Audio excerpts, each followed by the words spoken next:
Beyond the newsroom, where untold story is revealed. Ebyomukazi eyaffiridde ku church wa Pastor Bugingo bibino bilanze bamusulidde omulambo ku kanisa abooluganda lw'omugenzi Irene beekalakaasizza si bagenda mu maaso na kubeera nga oboolyawo baziika. Kansooka ate nkuwe ku bino olabe nga bwe bigenda mu maaso n'okubeera nga bitambula wabula nkusaba munywanyi vidiyo eno sooka ogimpereka like etambulire ddala etuuke na ku buli muntu agirabe ate bano bo bamukaayidde kiki ekiguddewo byonna byenkuleetedde. Ya muganda wange ngeri mu mochale ate tekuliko na biwandiiko biraga nti oba ayina waali ennaku gye tulina agimanyi. Oyogera okulira nti Yesu naye nga bakola ebyo tebiriyo. Omuntu n'omuteeka mu ambulance ng'afudde n'omutwala mu mochale n'omala omutwala mu mochale totaddeeko bamanyi baani n'osuula busuuzi awo teryamufuddeko tebiriyo. Bugingo bw'aba yoyo nga yekyaki yekola ebyo egobebwe mu Uganda. Ebyo nno bikyali bwe bityo kakati ate wuuno avuddeyo n'atabukira Pastor Bugingo laba butya bwe bagusitudde era ono bamuvunaana ogw'okubeera nti buli afa yagenda mu maaso n'okusitula emirambo n'agijja ku crime scene. Pastor Bugingo ali mu kattu essaawa eno tabitegeera. Uganda Police afande Lusoke twagala muveeyo mubuulire abantu nti kakati Pastor Bugingo ye mwamuwa license ey'okuvuganga emirambo okugijja ku crime scene n'agitwala mu ggwanika. Yes, muveeyo mubuulire abantu kuba kakati Pastor Bugingo agufudde muze talinda polisi kutuuka ku crime scene ye ng'avuga omulambo ng'agujjawo ng'agutwala mu ggwanika. Mufudde polisi okubeera nti yo ekola kubamu abantu bannannyini mufu eyafudde ne batuuka okubeera nti baddukira gye tuli ne batalema kuddukira ku polisi kuba mu amateeka mugafudde nti gali selective gakolako kubamu. Lwaki abantu bano bandizze ate ne bajja mu inbox zaffe fe abatali ba polisi okulaajanira eno gye tuli nga polisi weeri. Mufeeyo mubuulire abantu. Ntandise okukikkiriza muganda wange yeekolera kiyaga nti awunyirwa obubwetere. Should we sente eno yabadde saddaaka gwo endiga neefa ku kyakiyo wabula omulambo ne mugujjawo speed ne mugutwale ne mugukasukayo nga temucommunicate nze n'abantu baago kuba tusuubira buli muntu ajja ku church abantu ng'abo abasinga mubeera ne details zaabwe abantu ne beebuuza bwebuuza omulambo gwabwe bagumanya luvannyuma nga wagukwata n'ogusuula mu ggwanika ate ng'eyafudde bwe yamaze okufa ne mugabula ekijjulo. Should we sente eno yabadde saddaaka kuba n'endiga eyafudde ku church size zino endiga is not an ordinary endiga. Genda obuze family baabo bagambye nti ku Pentagon ya contributing obukadde 10 kati endiga ya contributing obukadde 10 teba ndiga ya bulijjo era bwafa wabeerawo embeera naye endiga bwete ey'amaanyi eyatuuka okkamwa obukadde 10 neefa ne musigala ne mugabula ekijjulo. Mwakalabe ebijjulo bimeka Canaan. Oli ku mukutu gwa Beyond the Newsroom nzedde ni akutuusaako ensonga kakati nno vidiyo yino enkambwe esitudde omulambo okubeera nga egutwala. Baganda bange nkusaba n'obuwombeefu bw'ekika ekyawaggulu vidiyo sooka ogimpereka like mwatu etambulire eddala etuuke na ku buli muntu yenna ali eyo mu ngeri y'emu ate atannaba twegatako mu butongole nkusaba sooka subscribing tusobole okubeera nga ensonga tuzitambuza maliradi sana.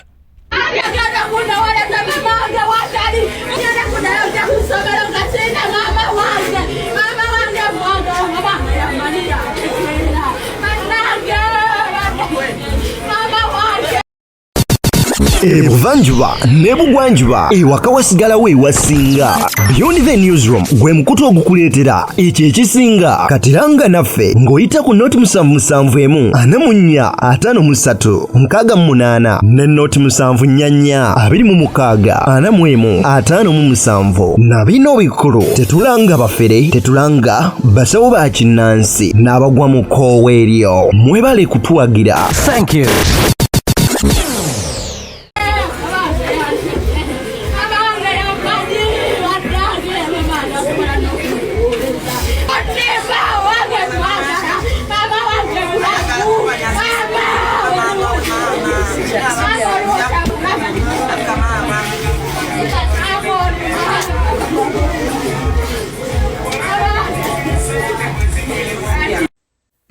ku kijjulo bweti kanani should we sente eno yabadde saddaaka nti olwamaze okukola saddaaka yaabwe badde balina n'okugabula ekijjulo ababitegeera bamuganda wange yeekolera bino mmwe mujjo binnyonnyola abantu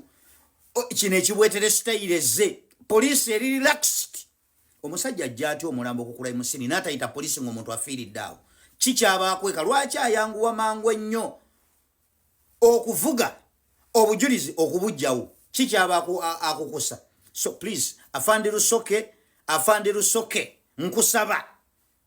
oveeyo obuulira abantu nti ye Bugingo kati ye mwamukkiriza omulambo bwe gufa nga agujja okukula emusini nga poliisi tenatuukawo yes ffe twagala kulaba omusumba ono nga mumugombamu obwala kubanga kati kino ekibwetere ekigenda okuyingira Uganda eno sitayiro mpya ate obuzibu endiga teziwulira kati bw'oba olaba endiga bweti nga tagifuddeeko naye ng'endiga ya contributing obukadde 10 mu endiga zimutwalo 15,000 mwekabireko kana akasajja keefaako kokka bwe kiba nti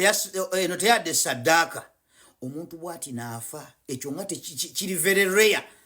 nga mufiiriddwa omuntu wammwe bw'ati nga mwamukuba oluseko olw'enkali ekyamazima amatuufu oyinza okugamba nti ebigambo binkalidde ku matama okusinziira ku mbeera nga bw'eri ate eyo kakati nno nzikiriza nkuwone ku bino muganda wange ekyamazima amatuufu kiri nti twesibe 2 sinakindi tusukke ku 2 twesibe 3 omuntu yafiiridde ku kyaki teyafiiridde mu kyaki olwo nga byegaana n'akyusa teyafiiridde na mu kyaki ffe tetumumanyi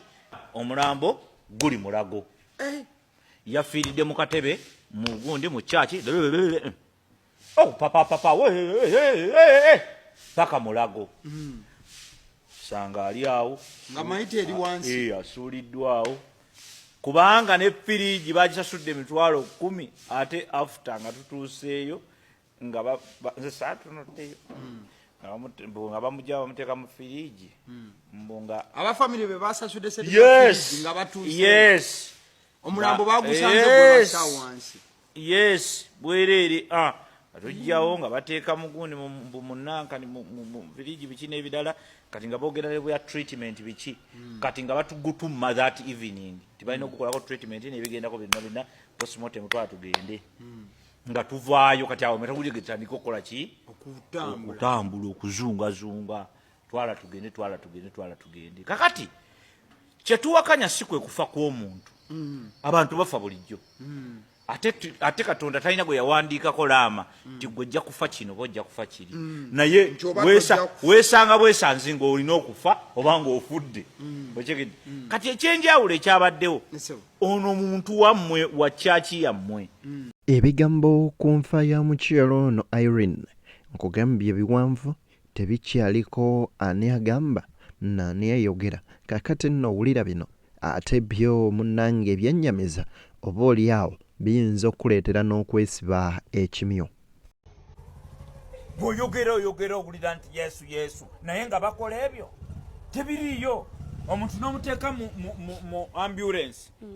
ng'afudde n'omutwala mu mochale n'omala omutwala mu mochale totaddeeko bamannyo baani n'osuula busuuzi awo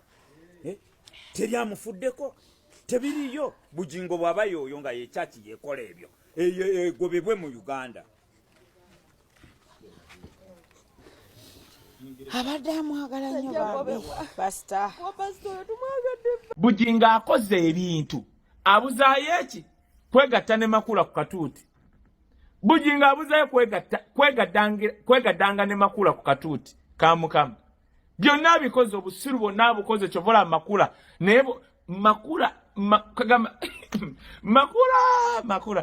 makula ku busiru bwe nga bwe mulaba makula ye bwe baamugamba nga statement gye yakola juzi n'agamba mbu olonda omunyi w'enjaga mbu enjaga yeba egenda okujjira mu state house n'omubuuza gwe makula yali malaaya kyogamba obwamalaaya bwe bujjuddeawo ku kanisa by the way kaani aguli nti obwamalaaya bwa makula bujjuddeawo e Canaan kubanga makula okimanyi bulungi nti bbaawo kati omutegesa bakita bituula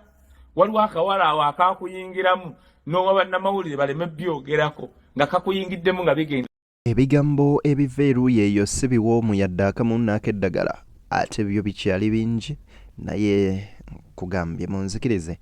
ate oba oli awo nkome wano olwaleero mbaagalize ebisinga nze Deni akutuusaako ensonga nga zino beyond the newsroom gwe mukutu kwoli kw'osobola okujja emboozi ez'enjawulo n'amawulire gonna okuva mu nsonda ez'enjawulo. Abankuumira oyo Mutenzaggulu mbaagaliza nno bye munjagaliza.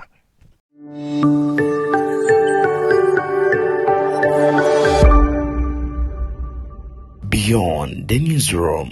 where untold story is revealed.